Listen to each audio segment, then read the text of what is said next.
In this video, I'll show you how to use document checklists in ClickUp. To get started, open the ClickUp doc where you want to add a checklist. Document checklist helps you organize tasks or action items inside a doc so you can easily track what has been completed.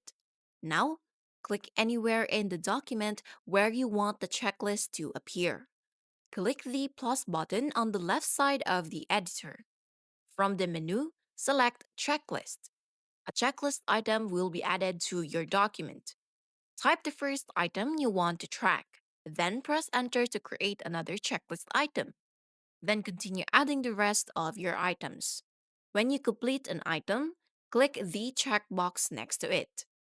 The item will be marked as completed.